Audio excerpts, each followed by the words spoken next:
1, 2, 3, 4.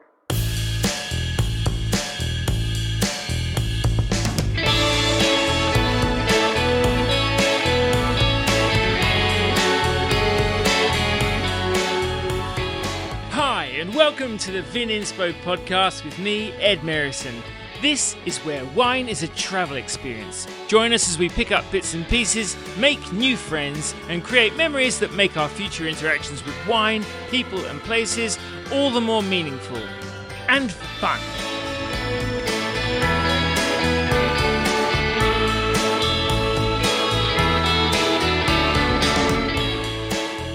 My guest on this first ever edition of the podcast is intrepid Frenchman, or should I say Alsatian, Frédéric Blanck from Domaine Paul Blanc in the Alsace wine region in eastern France.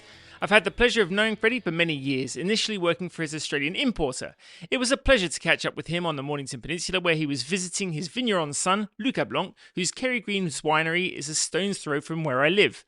Freddie and I spoke about the spectacular mosaic of geography, demography and gastronomy in Alsace and how that shapes its culture and wines. We talked about simple wine growing and nature's curveballs, French classification and Alsatian adaptation, and the huge importance of emotion in wine.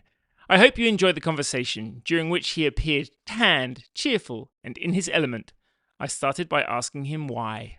I love the sunshine. I love the Gold Coast. I love Mornington Peninsula. I love the whole country. Well, Alsace is famously dry and obviously very warm in summer and autumn, but I suppose you don't really have the ocean right by your side where you come from, so a fair bit of difference. Oh, it's very different. Arriving from Alsace to Australia, it makes a big change because Alsace is the place where you have to drive the further to go to the ocean when you're living in France. It's far away from Atlantic Ocean. It's far away from Mediterranean Ocean. It's just quite in the middle of the historical Europe. Domaine Paul Blanck. I know that sometimes when we're being more French, we say Blanc, but you go. It seems to me between Blanc and Blanc yourself. We say Blanc. And it's in fact it's a more Germanic name because the Blanc family comes from Austria, and in Austria Blanc means nickel, the metal.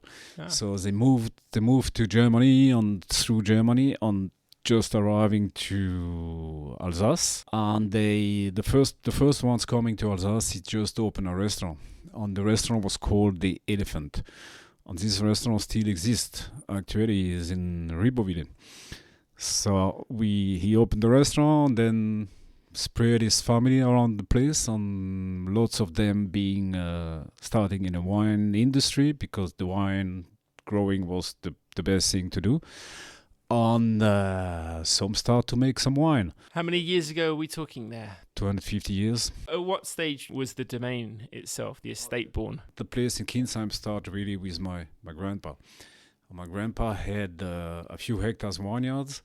He had also a farm because that time it was impossible to just survive with growing grapes.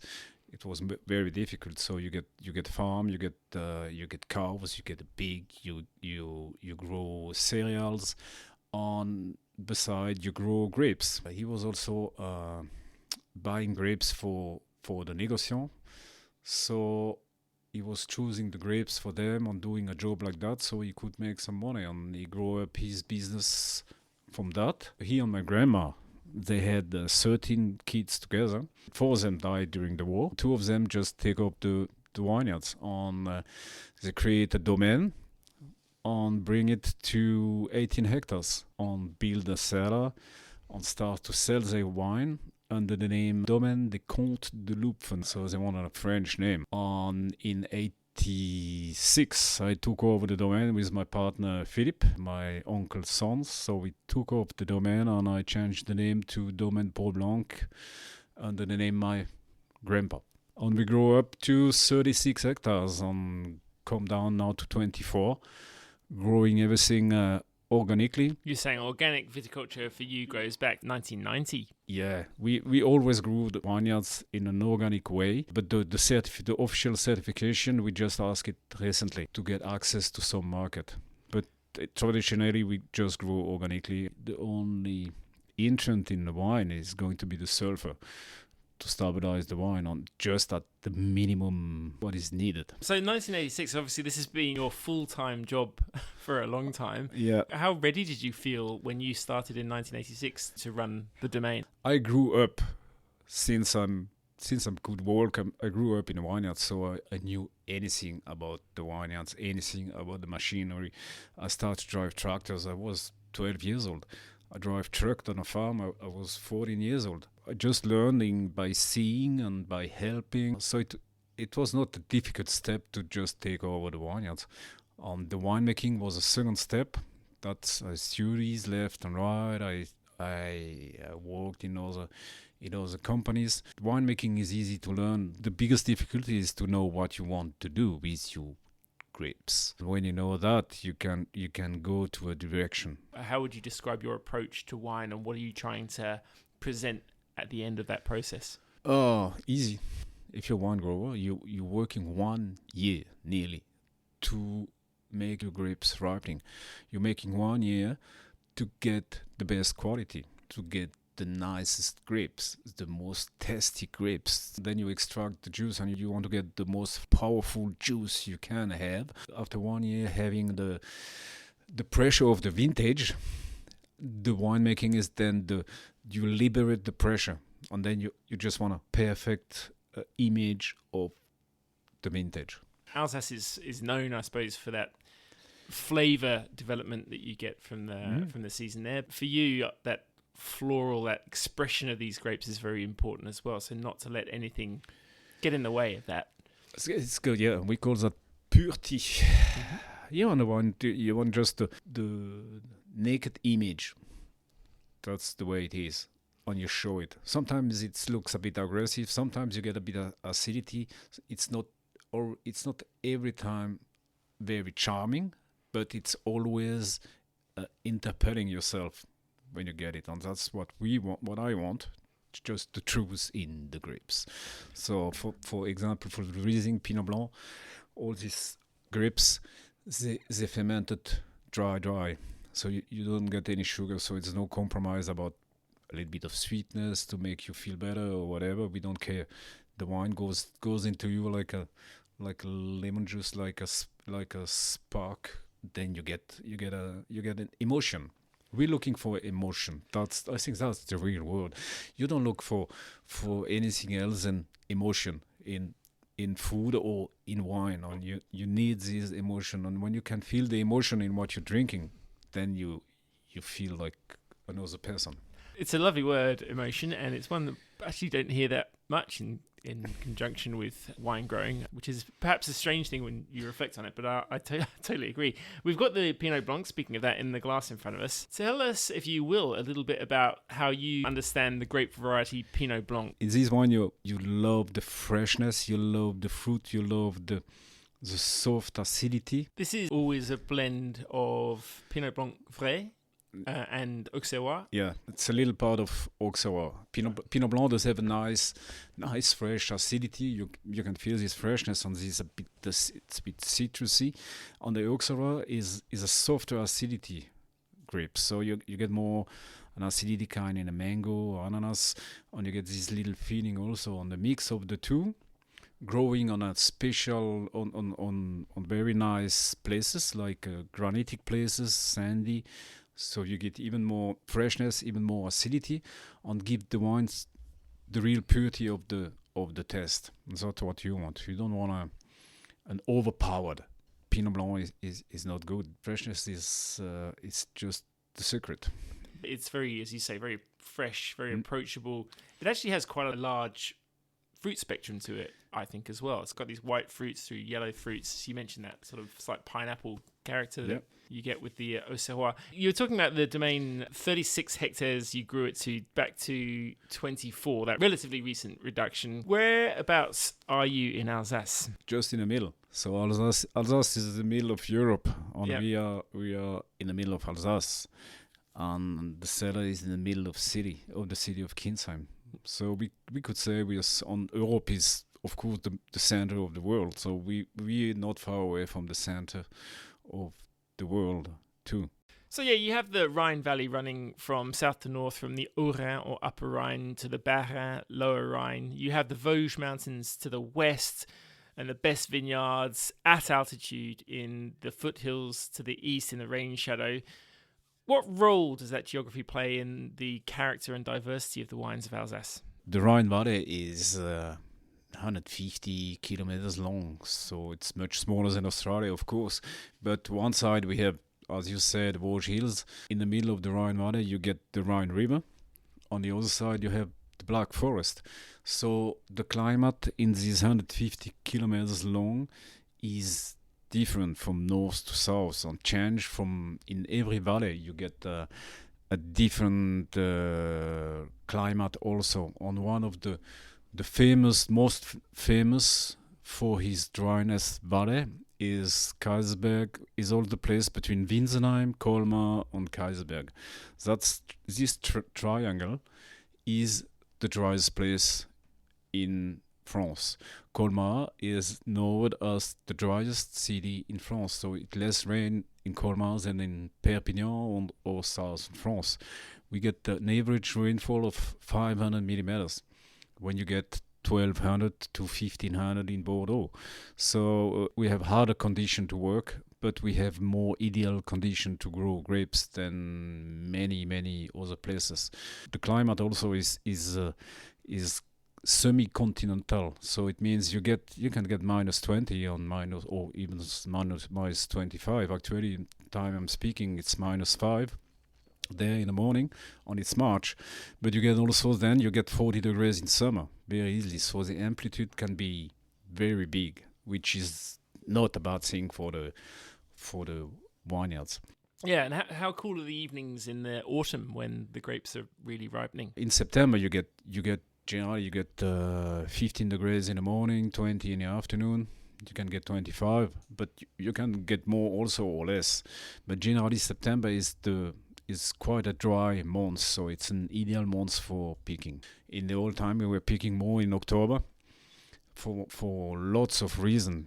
Not only the climate of course changed a little bit, so we got a bit warmer, but also the way to grow grapes has changed dramatically. In the 70s, people were growing 7 to 8 tons and looking to grow 9 to 9 tons per hectares. Today we're growing 5 tons, so nearly a half. So the grapes ripening also faster because we have less grapes, we have more concentrated grapes, so we get better quality, but the grapes ripening much faster than 30 years or 40 years ago. On the culture also, of course, is different.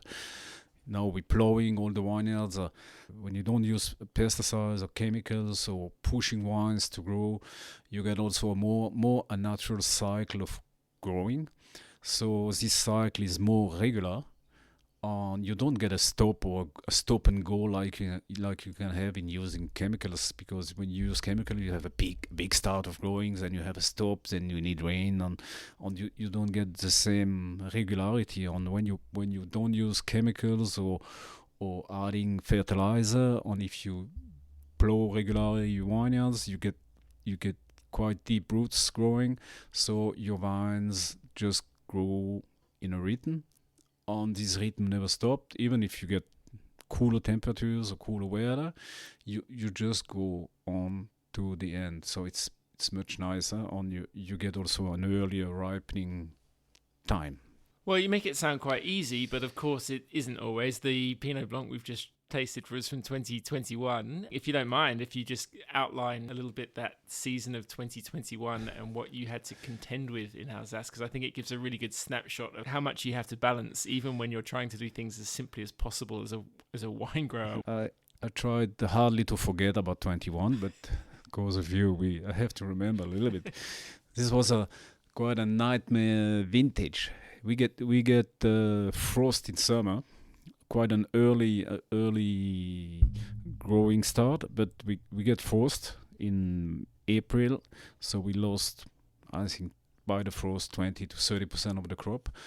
Then we got a warm season coming, and we get some strong thunderstorms, so we lost another 25-30% through hail damage, and we get we had very big hailstorms, damaged a lot of vineyards. And then after the hail, we get down immediately, and we lost another 20%, nearly. So we made 21. We made a 30% of a crop, of a normal crop, and we worked just probably 3 times more than a normal vintage. So the vintage cost us 3 times more, and we just produced 3 times less. I'll let you make the calculation because I don't want to know. No, it doesn't really bear thinking about, and I know. But at the end, the satisfaction is now we tried this Pinot Blanc. This Pinot Blanc is a 21. The product at the end, after living 9 months of nightmare, testing the grapes, unlike all the growers around me, we all being surprised by the quality, because the wines are showing lots of power. They reflect the whole story of the sweating and screaming and crying and blooding from all the vintage. All this is in the bottle. So I really get the emotion when I try this wine. When I drink this all sorts wine. of emotions. Right. That's right. But as you said, the results were great. Let's move on from Pinot Blanc to talk a little bit about another of the Pinots, Pinot Gris. We've got a bit of heritage around us here on the Mornington Peninsula for Pinot Gris, but of course Alsace has a lot more history with Pinot Gris. What do you see as the key attributes and charms of Pinot Gris, and what do you have to work hard to capture? It's a grape which looks very easy. But in fact, it's not, because this grape, you grow easy this grape to 30-40% alcohol, high concentration. But if you go to high concentration, you lose the soul of the grapes. So to keep a low yield on Pinot Gris, and to make them ripening between 12 and 13% alcohol, that's the key. And then you get strong character, strong minerality, and you keep a nice acidity, and you get the length, but the real length of the real length on the soul of the wine, not masked by any over-ripening things. So that's a bit the key of Pinot Gris. What do you normally eat with Pinot Gris in Alsace? Anything. No, you're speaking about dry Pinot Gris style, huh? So you get more on white meat, so chicken, turkey, fish, any exotic recipe with spice in is adapted to Pinot Gris, or even to Gewürztraminer, which is a bit more flour than a Pinot Gris, or cheese, of course. You are a huge fan of Gewürz. I mean, it's one of the most characterful, idiosyncratic grapes on the planet. I'm a big fan, but not on the sweet Gewürztraminer. I'm producing a dry style Gewürztraminer, so it's Gewürztraminer with maybe 3, 4, 5 gram residual sugar, but he's with a strong acidity, so it's to drink as a dry wine. And when you have a dry Gewürztraminer, you just get more spice. You get the flavor like a Gewürztraminer, but it's so spicy and so soft in the acidity.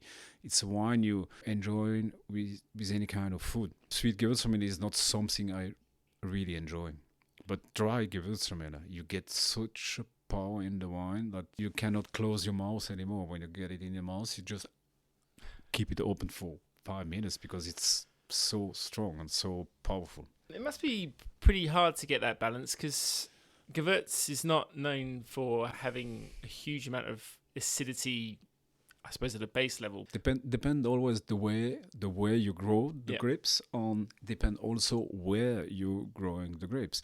Historically or generally, it's recommended to plant Gewürztraminer in very rich soil. So if you plant it in very rich soil, what happens? You get lots of power, you get lots of alcohol, then you get also lots of sugar, and you lose the acidity. But if you plant it in quite a dry soil or well-drained soil with stones, chalky soil, for example, the grapes going to grow slower and keeps lots of acidity. And of course, you're going to have less grapes, less big grapes, so quite small, more concentrated, and then you keep the freshness and the acidity. Acidity is generally a problem of viticulture, more than a problem of the grape variety. Yeah. If you get the lack of acidity, it's because you have too much sun or too rich, so to a fertile soil. And historically, you never plant grapes in a rich, fertile place. Never. I'm glad you mentioned the soils because they obviously are important. And of course, the geological activity over time has led to you having an incredible array of soils to work with. The alluvial, flatter, more fertile land towards the river, I know you used to hate ever having anything to do with it because all the excitement is up in the hills. You just mentioned potentially those chalky, limestoney soils that can work better with Gewürztraminer to give you more liveliness and more acidity. But you have all sorts. You have everything from schist to slate to granite to sand. You name it, Alsace has got it. Volcanic also. Yeah. What are some of these great parcels that you have? What are the soils and what are the special attributes and what grapes do you grow on them? In fact, we grow on 3 different Grand Cru on our 24 hectares. 80% is just growing on Lieu-dit on Grand Cru, so nearly the whole domain is growing on special slopes. In fact, so we grow on a Grand Cru called Montbourg, which is clay soil, quite heavy, not heavy, but clay with a little bit of chalk, but very red clay soil. Then we have not far away another Grand Cru called Fürstentum, which is very important for us on its limestone soil. So you get in fact it's sea sediment. You get 4 different level of soil. You get heavy blue clay we call marl. Then you get chalk. On the top of the chalk you get a lay sandstone. On top of sandstone you get clay again.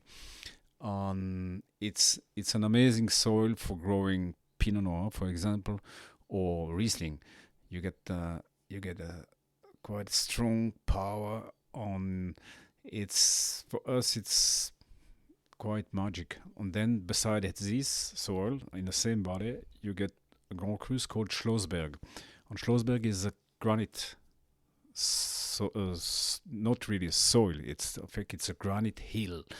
And on that granite hill, you get 20 to 30 centimeters decomposed sand on the top, which is retained by stone walls, dry stone walls, so to keep a little bit of sand to plant the vineyards. On nearly everything is Riesling, because Riesling just supports that condition. Because you get dry, you get cold. One other thing, irrigation is forbidden in Alsace, so we don't irrigate the vineyards. So sometimes you get 2 months with no drop of water. On all these Grand Cru are south facing, so you get sun from the morning to the evening. So it's hard condition, and it takes 10 years, 12 years to get a nice and a good root system on the place for the vineyards. And after 10, 12 years, seriously, you start to produce the Grand Cru grapes. Schlossberg is also historically the first Grand Cru being classified in all Alsace. And after that, you get 25 others with the Fürstentum being classified. And today we have 50 Grand Cru. But the Schlossberg was the first one recognized as a special place. You use a fair amount of that Riesling from Schlossberg in the, what would we call it, the entry-level Riesling. You call them the Vin Classique, I think, at exactly the Domaine Paul Blanc. Yeah, the 10, 12 first years, I'm not using the grapes coming from the Grand Cru to put in the Grand Cru, because the root system is not really at the place. The vines are quite young, so they when they're young, like humans, they're a bit full of energy. So sometimes they produce a bit more grapes or too much grapes for having the best top quality. And so all these grapes goes in the classic range Riesling. So that makes my classic range Riesling made from not only classic grapes, but also grapes coming from the Schlossberg Grand Cru, grapes coming from the Fürstentum Grand Cru, from other single vineyards also. So I'm proud of it because he's showing more than just Riesling. Yeah, and I mentioned a term just now, Lieu-dit, which we kind of brushed over, but of course that's a named site essentially. So a place where locals know how good those vineyards are, but they're not yet classified as Premier Cru because there's no Premier Cru in Alsace.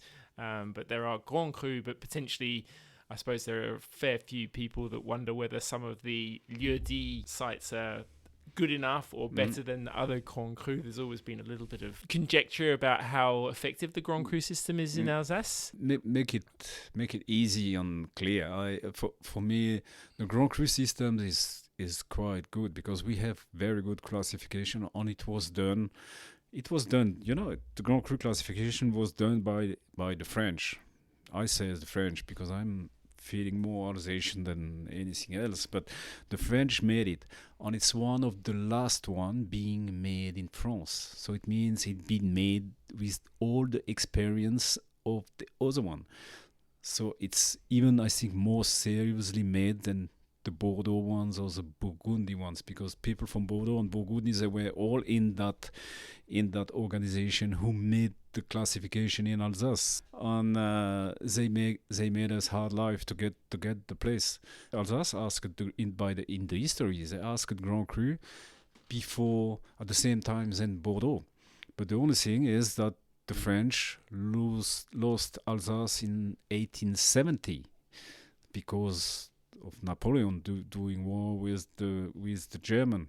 So he give Alsace to the French to pay the war damage, and we staying French until the end of the First World War.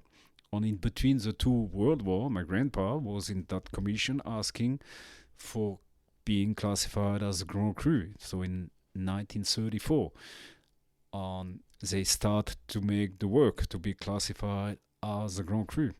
And if you remember, in 1939 we get a second war. So the German came back and all the work was done flat on the floor. And in 1945, after the Second World War, their first idea was not to asking for Grand Cru, but rebuilding the vineyard.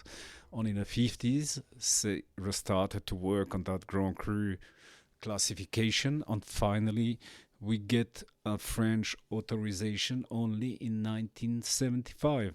But we were working 100 years before to get it. Well, that's an interesting point. And also your point about actually the fact that you are Alsatian rather than French, because it is a really distinct place. And while we're mentioning that, it's also, if anyone who hasn't been there, a fantastic place to go and visit and soak up the culture and the beauty and the history of the region. What is it you think of as being Alsatian? Because it's a more complex personality, I think, than some people would realise. It is really complex, but in fact it's easy to understand. You talked before about the geologic situation in Alsace. And Alsace does have such a shaky geologic history that you can find any kind of soil nearly in Alsace. You get all of them from north to south. This multitude, this geologic diversity is the same by the human living in Alsace. People coming in Alsace, they came mainly from Eastern Europe, so you get lots of Hungarian. On my mother's side, we get from Hungary, and my father's side we get from Austria. You get lots of German also moved to Alsace. You get also Eastern Europe, Polish people, lots of them Polish, lots of Bulgarian. So you get people coming from Eastern Europe, but curiously, no one came from France to Alsace. Never. I don't know why. So you get all these people living together forever. It was always this mix who makes the Alsatian character. That's why it's so unique. People moved every time was a revolution somewhere. On these last 300 years, the oldest family came to Alsace 300 or 350 years ago. Only. It's not like the French where you have people living 500 years at the same place. So we get lots of moving and lots of different culture mixing on keeping the identity too. And I think it's not too much to say that sense of diversity is sort of shared by the wines, in that a lot of producers have a wider array of wines on show than you would find in other places. Yeah. But also I think character in Alsace and Alsatian wine is a really big thing. Rather than being samey and safe, I feel there's a lot of individuality there, and a lack of fear in really showing their true colours in many regards. And I think the cuisine too is really a lot more varied than a lot of people realise. It's not French, it's certainly not entirely German, it's its own thing. This is all due to that story about the mixing of culture. These things coming from Eastern Europe, coming from everywhere, made a big melting pot, and at the end we call that Alsace cuisine. If you go to Alsace, you will see people does have another mind, and they're more open to new things and not scared about. They don't have this French way to think that they are so special. We are Alsatian. We know we're just part of something, and we get the best from everywhere we can. Because you still have this immigration mentality, so you're ready to go. You have roots, but they're not that deep, so you can take the roots and you go to another place. Yeah, I mean, I suppose, again, not that there aren't plenty of progressive growers in France outside Alsace, but I suppose the sense of this is how we've always done it, so this is how we still do it, and this is how we will always do it is quite prevalent in some regions in France, but certainly not the Alsatian way. No, and there is one part of the history. I'm not the only one, but when I grew up speaking Alsatian. I didn't speak French before I was going to school at 4 years old. I spoke only Alsatian, and on my friends in the town too. So we were only speaking Alsatian because our grandparents speaks Alsatian, our parents, and everybody in the city. And then you go to school, and you have with 4 years, and you have to learn French. And for you, it's new language. It's so it's difficult, and it was forbidden at school to speak any word of Alsatian because our teacher didn't understand Alsatian. We were only sent a French teacher to colonize Alsace because we still had lots of Germanic tradition. So you grew up with German tradition on Alsatian speaking, which is not German, and you have to learn French. So when you learn a language, you learn a new culture. When speaking two languages, you get a different mind. You're thinking differently because every time you speak a language, you have to think in that language. And you are mixing all the things, but you're getting another view of what you are living on the world you have in front of you. Yeah, of course. And then you learn English, and then you say, it's even better. Yeah. And then you learn Italian, and then you learn another language, and then your brain works like an amazing dreaming machine. People often forget, I think, like you say, how much thinking and tradition and habits and culture is baked into literally the words we use in a certain language, but also the constructions that we use. There is a huge psychology and historical psychology in those languages, and as you say, learning a language is actually, without even knowing it sometimes, is learning a lot more culture and history than you knew was there on the surface. And because you've travelled so much, I suppose you've also had a good chance to see how other people see Alsace. If you go to America or to the UK or to Australia, how are Alsatian wines perceived? Very positively, I have to say. Australia, America, Asia, Japan. My customers are not about thinking where the wine is coming from. They just get a glass of the wine and they say, whoa. Or sometimes not, maybe. But when you take the glass, a glass of this Riesling, for example, you just take it and you test it and you say, wow, this is good. Where is this from? Alsace? Okay, Alsace. So where is Alsace? And then I ask a little bit more. The products are, when they are very good, well made, on talking by themselves, nobody cares they're coming from Alsace. Nobody looks for, except some people probably looking for a special thing coming from France, but then they wouldn't go to buying Alsace wine, maybe not. But drinking Alsace is drinking joy, drinking freedom, drinking all what you can find in our character. On just my estate, 80% goes to export, so there's only 20% sold in the country, just because the French mentality is not really adapted to this German culture. So our customers are more north of Europe or middle of Europe or even Italy. But the French market is more kind of a closed market on buying, on drinking French wine. What about your perception of Australian wine? What has changed here? First time I came to Australia, it was just because I was impressed by the quality of the wine. When I discovered in the 90s the wines arriving in England, I was just impressed, and I was scared for my wine. And I said, "Come on, this is so good, was so new for me." So I decided I have to have a look. Came to Australia, I discovered guys with strong mentality, strong character, working hard, doing the best. And that haven't changed. It's still the same. I can see young guys coming here or living here or starting a vineyard and still believe. So having this, a bit the mentality we have in Alsace on just working hard, try to do something great and exceptional, try to do it on top level. I remember listening to your cousin Philippe actually on a podcast talking about tasting wine, and his belief that the way that wine was spoken about a lot made some people think that they were the dumbasses who didn't understand it because there was this language that was used around it, and how he found it much easier to talk about sensation. I suppose it's a word that goes a bit towards your word of emotion, but sensation of tasting wine and being able to just talk about that and being present and aware, conscious of what you're tasting, rather than being, needing a certain toolkit to understand or taste wine. What's your thinking on how people should potentially enjoy wine more? If you enjoy live food, then you enjoy wine.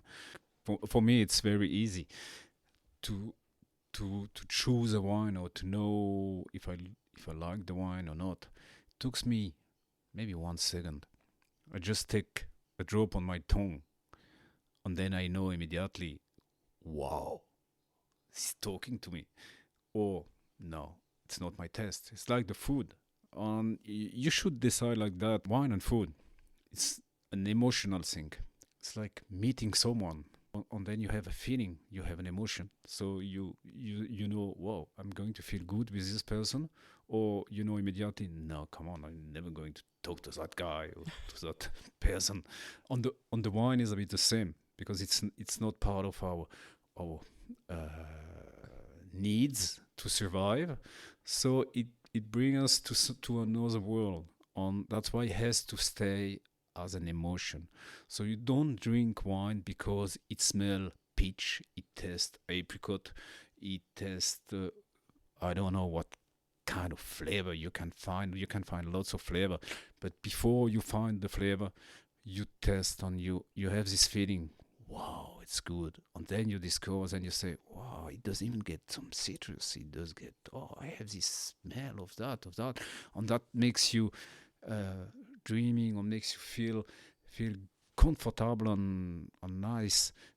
And that's the most important. I know so many very qualified guys that take a glass, and I had someone in front of me taking glass and smelling things out of the wine and not even knew they existing.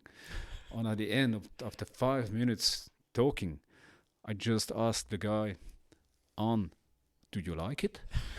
And he couldn't answer.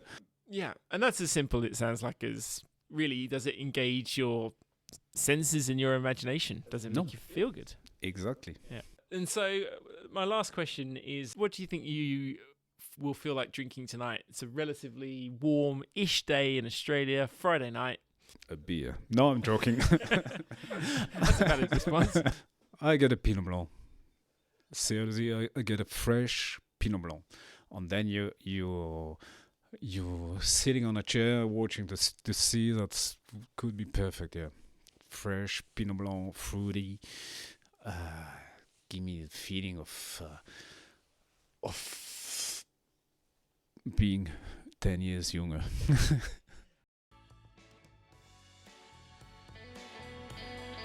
And that's it for this week's podcast. If you like what you heard, please like it, subscribe, pass it on. All that means so much.